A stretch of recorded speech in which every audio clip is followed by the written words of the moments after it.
Welcome on board. Watch your head and your steps. Slide across your row. Pick your seats wisely.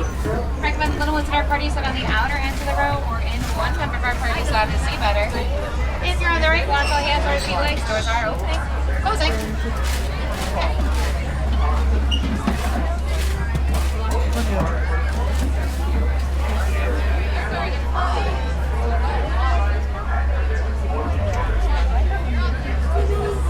Sante Sana, where does it say Harambe Wildlife? That means let's go. Jump, everybody. Welcome on board. My name is Abby. I'll be your safari guide today. Please use your matters as we head out to the reserve. Please keep all hands, arms, feet, and legs inside the truck at all times, remaining fully seated. Now this is a photo safari. Take as many pictures and videos as you like. Just make sure we keep our flash off, keep our cameras out and ready, and we hold on tight. We're not able to stop for every animal out there or anything that falls from our trucks. Should something fall out today, Hakuna Matata, no worries. Let me know. Let it go. One of our wards will get out there as quickly and safely as possible to retrieve that item for us. Now, if you're interested in taking pictures of me while your camera's in an active sport, motion, or live setting, anything with a higher shutter speed usually helps you to get clearer photos. So now is a great time to start to get those cameras ready. Looks like we're going to start by quietly crossing over into the Little Ituri Forest. Animals here are shy and reclusive, many of them with a great natural camouflage. You'll notice a lot of these animals like hiding at the top of the hills, behind bushes to be less visible, and it looks like we're already starting to spot a few. Alright, as we make our way around the corner, coming up on our left-hand side, if you see the copper-colored animals, we call those bongos. Yes, like the drums. Both male and female bongos have those long, heavy, twisted horns on their head and go back to run through dense brush quickly and quietly before being seen or heard. Quick pause to your right-hand side, that is an Okapi. Beautiful zebra-like stripes on their legs, no relation. The Okapi is the only known relative to the giraffe, sharing a similar skull structure, bone structure, body structure, and long prehensile or finger-like tuck shape. The black and white bird on the left is a saddle-billed stork, getting their name for a yellow saddle-shaped shield at the top of their beak. They rattle speak with each other as a non-vocalizing bird. Either side of us, these light brown animals look kind of like deer. Those are greater kudu. Specifically female greater kudu. They don't have any horns on their heads, but they stand about 55 inches tall at the shoulder, making them one of Africa's taller forest antelopes. Okay, that was a lot of animals in a really short period of time. Hopefully we're going to see that many throughout the rest of our safari. Let's keep our eyes peeled.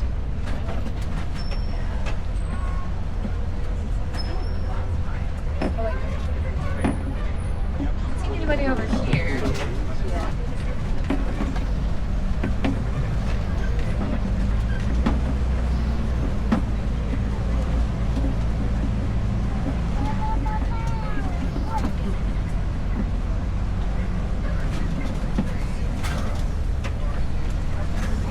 I'm thinking those four species we just saw might be the only four we'll see in this section of the reserve. So we're going to continue on a little bit further. Ooh, actually, left-hand side all the way up.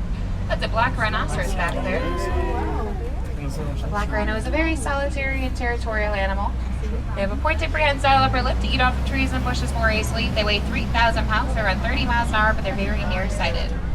They have a heightened sense of hearing and smell to get around. All of it. The rhino's most active during dusk and dawn, but they'll wake up for food and roll around in their mud as needed.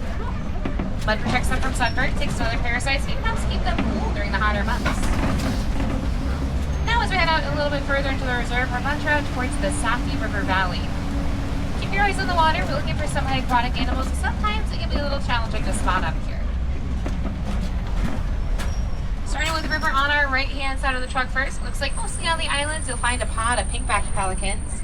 Might catch a glimpse of some hippos out there. We cannot stop here. We'll keep rolling slowly. If you don't see those hippos, we have a chance of spotting them again on our left in a little bit.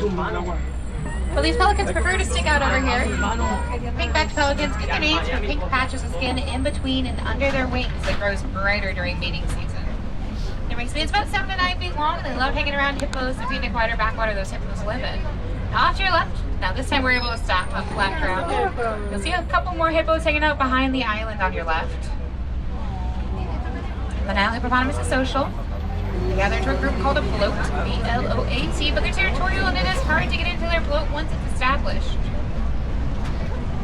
Hippos will spend most of their daytime hours in the water to help keep cool and to regulate their body temperatures because they're prone to overheating. They hold their breath underwater several minutes at a time even while sleeping because as they sleep, a portion of their brain stays active to tell them when it's time to bob up for air. Those hippos mostly come up on shores at night for food, but they do sometimes seek up during the day for a quick snack or even a nap if they like the weather enough. Coming up on your left-hand side, you'll see a few more hippos all the way in the back by the waterfall.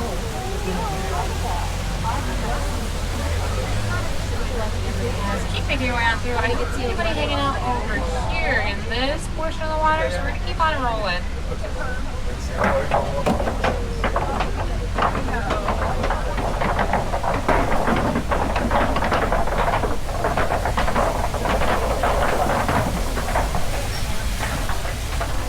The bridge is what separates the forest from the grasslands. We're going to head out towards the savanna next.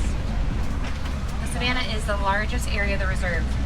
Water resources can be hard to come by, and many animals have learned to rely on plants to get their water they need to survive. Whether by eating the plants to get a little water from them, or hiding in the plants as they try to migrate towards a new source. Just as much as the animals rely on the plants, this environment relies as much, if not more, on these animals for survival. Pretty much every animal you'll find out here unknowingly works very hard with each other to make sure this fragile environment stays healthy. And that means that many of the species you're about to see are what we call keystone species. They have a positive and disproportionate impact on their environment. If they get taken away, their environment doesn't do so well without them.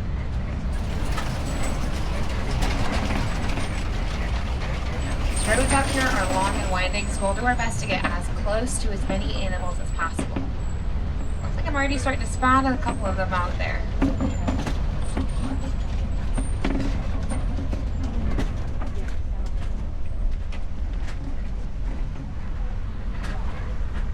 Looks like the closest animal to us as we make our way off the hill from us right here. You may start to see some cattle out there. Might be a little easier to see from this side than from the other side. Those are Ankoli cattle. Now, we also call them Watusi cattle for the Watusi tribe who first domesticated them. Although you may have also heard Egyptian longhorn cattle, same thing. They date back 4,000 years, made evident by pictographs on ancient Egyptian walls. I'm going to try to get closer. So coming up on our left-hand side, there's a den.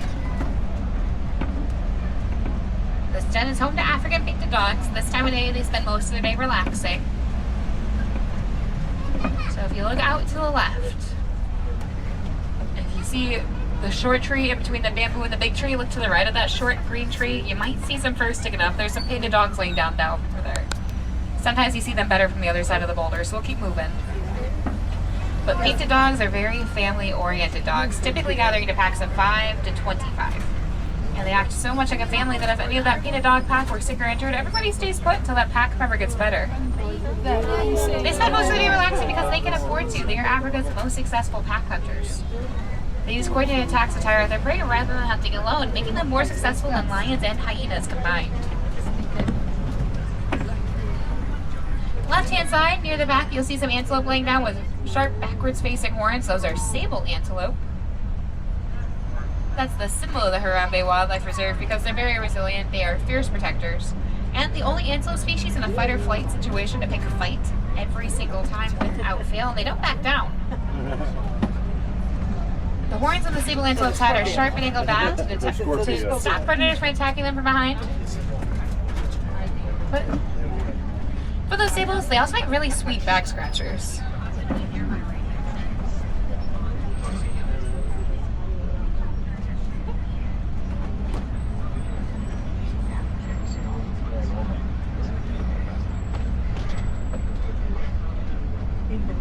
Seems like we're facing a little bit of traffic as we head closer to those Ankolis.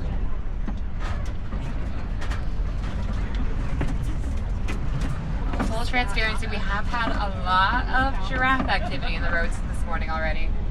So we'll see if that means we might be spotting some giraffes a little bit further out.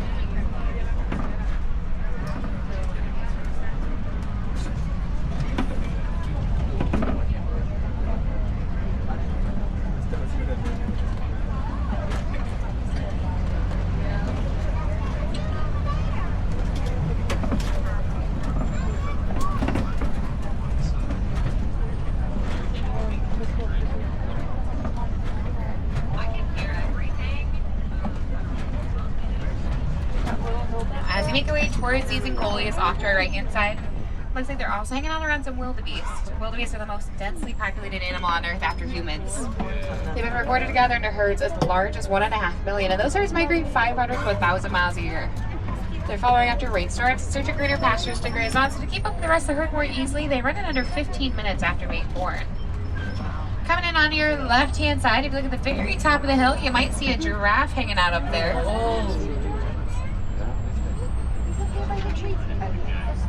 Giraffes are very social. They gather into a group called a tower. I like to think that's fair. They stand 16 to 20 feet tall, fully grown.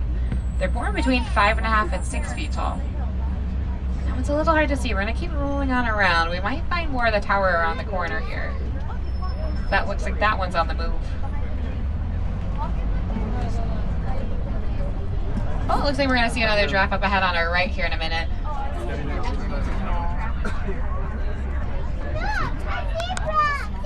Coming up on our right-hand side, as we get closer to these giraffes, you will see some zebras hanging out over here near the road. These are Hartman's mountain zebras. They're one of the more social species. They gather into a group called a dazzle. All these species have an extra fold of skin under their throat called a dewlap, which helps to regulate their body temperature. The zebras are really close. We're going to keep inching forward.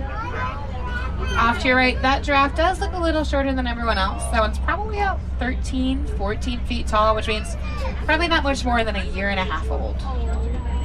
They're born between 5.5 and 6 feet tall, but they reach a mature size by the time they're 3 years old. So they do grow pretty quickly out here. And for a little size comparison, as you look at these adults off to our left, 6 feet is about the length of a giraffe's neck, fully grown. Oh my. If you learn anything about these giraffes today, let me know. Giraffes love to eat. The giraffe will eat 20 to 22 hours a day. To be fair, they're ruminants, just like the Ancolis. It means they have 4-chambered stomachs, digest harsher plants other animals can't. Most of the time is spent chewing their cud. They need about 100 hours to digest each meal they eat, but still, technically, giraffes eat 20 to 22 hours a day. Their tongues are dark purple in color to protect from sunburn and 16 to 18 inches long and prehensile. They drool a lot. They're very messy eaters, making them the world's largest pollinators. So fittingly, tomorrow, June 21st, the longest day of the year, is World Giraffe Day. As we head towards these down trees, hopefully that means we're heading into elephant territory. Giraffes eat from the lower levels of the trees, elephants will eat from the upper levels by knocking these trees over to eat more easily. That controls tree populations, helping other plants to grow. The elephants don't digest their food very well. They eat 300 to 500 pounds of plants, leaving behind 300 to 500 pounds of nutrient-rich fertilizer every single day. This looks like it's just going to be the backside of an elephant, so we're going to circle on around. Oh, nope, we're turning. Maybe we'll see more than elephant butt today. The African elephant has the largest ears of the elephant species, loosely shaped like the continent of Africa. Flapping those ears drops their body temperature several degrees at a time. Ooh, left-hand side. If you saw those were mandrills walking over the hill. They like teasing us out here by just barely popping out of the surface. Those were females. They averaged 30 pounds. Males are much larger, averaging 100 pounds. But as the largest and most colorful species of monkey, they're known for a red and blue color on their face that grows brighter as they get excited. I thought I saw an elephant walking over. It's just 2 more elephant butts. So we're gonna keep on cruising. These elephants over here are females. There's a couple of ways to tell. First way is that they're hanging out together. Females are social, so they stick with their families for life, and they're led by the matriarch, who's the oldest and the wisest of those females. The males reach their teenage years, and they wander off to do their own thing. They're mostly solitary, although they do sometimes form a small, loosely shaped bachelor herd. So another great way to tell is by size. Female elephants average 7,000 to 9,000 pounds, while male elephants average 13,000 to 15,000 pounds. So you can definitely see a difference when they're near each other. But given their size, it makes sense elephants eat as much as they do, but between not digesting their food very well and eating limited species of their plants, they miss out on a lot of vitamins and minerals. on our right hand side and soon on our left, these are red clay pits, which the elephants will hang around to scrape their tusks in, pick up any clay deposits that fall out, throw them in their mouths and eat them, because this is their own daily multivitamins. It looks like a bit further out beyond the red clay, we might get another view of some more elephants out here. We don't want to stop between them and their vitamins, so we're going to let this one move on through.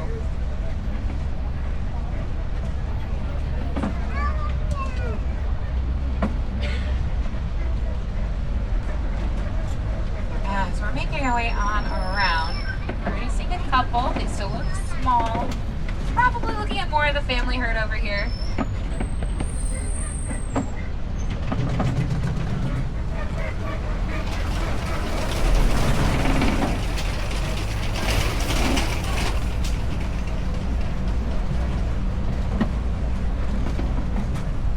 You'll see this one over here has got a lot of red clay on her back. Elephants often throw sand or dirt or mud on their backs to be able to protect their skin from sunburn because they have very sensitive skin. I think she just decided to use the clay to her advantage today. As we move on ahead, I think I saw a couple more hanging out over here.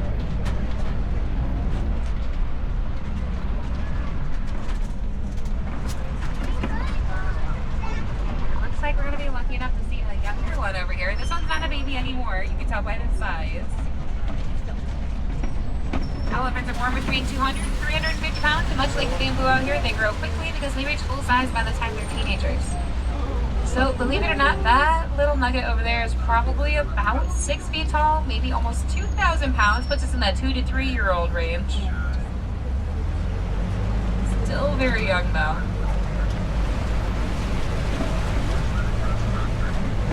Coming up on our left-hand side, this is the flamboyance of greater flamingos. They're the largest and the lightest pink species. They have a 30-day incubation period, and then they hatch out of their eggs a small gray bird. They start gray, not pink, and they grow to full size in about a year's time. They won't fully turn pink until they're about 2 years old, and that's due to their diet of brine shrimp and other small crustaceans rich in a protein that we call beta-carotene.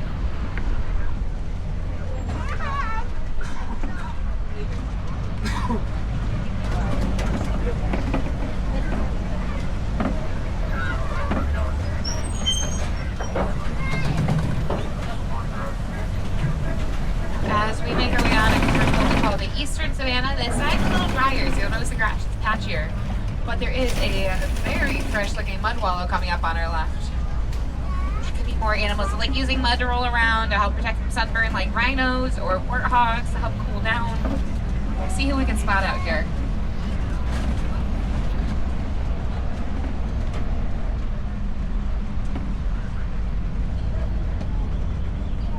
On your left-hand side, all the way down to the Wardens truck, you might see that ostrich hanging out next to the Warden. It's a little hard to see. We might be able to see her easier around the corner. That is a female. Her feathers are light gray, not black, lightweight tips. Ostriches are the world's largest and heaviest flightless birds. They stand 7 to 9 feet tall, 200 to 300 pounds, and while they are flightless, they can run up to 42 miles an hour. So they have wings, and they flap those wings to stabilize and steer where they're going as they reach the higher speeds. Left-hand side, far left corner of the hill, near the dark tree between the tree and the rock, you see a cheetah laying down. You might just see her just started to twitch her tail. Cheetahs have a great natural camouflage. They are well known for their impressive speeds. They also have black streaks that come out of the inner corners of their eyes, down their cheeks. Those refract sunlight, so it's like having their own natural built-in sunglasses. You'll see another one up ahead over here.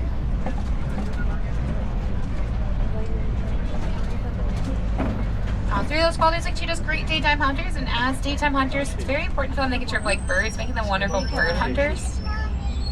Because they're fast, not strong, they know that. Many animals, cheetah sized or larger, often scare them away.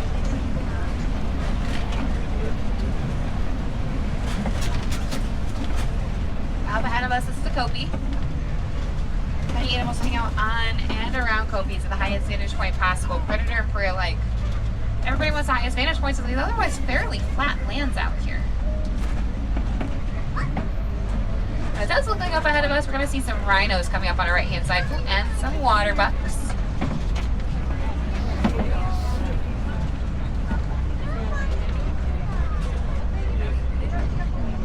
These antelope are water bucks, females, no horns on their head. Their skinless out oil coats their fur. It doesn't smell great. Widely believed to make them essentially waterproof. These rhinos, there's one on either side of this patch of trees, are white rhinos. Name comes from a miscommunication of the Afrikaans word "vite," translating to wide, a reference to their broad, square-shaped jaws used for grazing on flatter lands. There's another female ostrich wandering around a little bit closer to us here. We're going to circle around and see that all again from another angle. Okay, so let's go around this copy. Make sure there's nobody else hanging out around here. I'm not spotting anybody.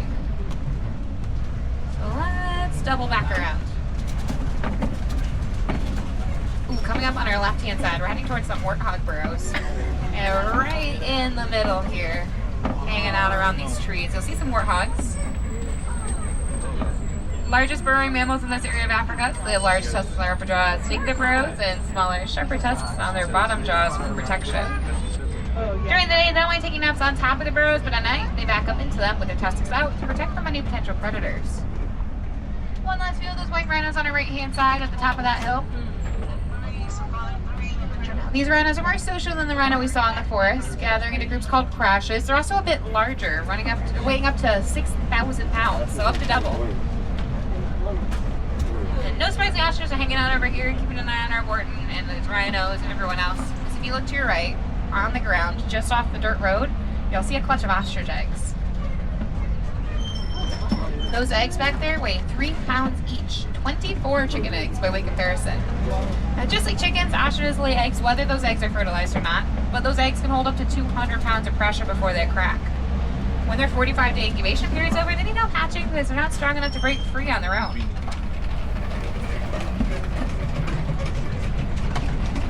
Crossing into the final area of the reserve, this section's called Pagani Glen. Water resources are plentiful. Perfect spot for the Wardens and their Nigerian dwarf goats to set up post. Nigerian dwarf goats are the smallest breed of dairy goat, and the ones that live out here are fully grown. They don't get any larger than this. They don't take up very many resources. They're very much space. That's a great cohabitation.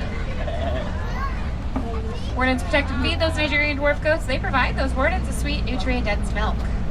It's high in protein, rich in fat content, very similar to buttermilk. It means it's easy to turn into cheese and give to the villagers, making them less reliant on wildlife. Nigerian dwarf goats are social. They're also playful to establish dominance, usually through headbutting. And the ruminants eat the harsher undergrowth of the warden's lawn, leaving the softer grass behind. And to me, that means they're also the absolute cutest lawnmowers. As we make our way away from those goats, we are headed back towards our village of Harambe. Got to see a lot of really cool animals out there, so hopefully you got to see everyone you were hoping to see. But if you didn't, I always recommend coming back because no two safaris are ever the same. And if you're looking at helping out some of the animals you've seen today, it can be as easy as reducing, reusing, and recycling. Or making more sustainable swaps like bamboo paper products over the traditional. Bamboo is technically a grass and can grow up to 4 feet in a day. You can always recycle the old electronics or donate them rather than throwing them away, thus reusing the coltan mineral in their electronic rechargeable batteries. That protects different elephant habitats and orangutan habitats. Or you can just go out and find more. Pick a favorite animal or two, go to a local library, learn as much as you can, and then spread that information to anyone and everyone who will listen. Conservation starts with a conversation, and the more we understand, the better able we are to help. Let's make our way back into the village of Harambe today. Asante Sana, thanks for joining me out here. If I have any wilderness explorers on board, it's important you know you've been on the Simba 1. SIMBA 1. Looks like our warden is just about ready to welcome us on back. Advisor, far too sad, far too final, and said I would much rather bid you all Quaharini. Here in Harambe, that means go well or see you real soon. It's never truly goodbye unless you get to know somebody. So, Quaharini friends, go well, go well.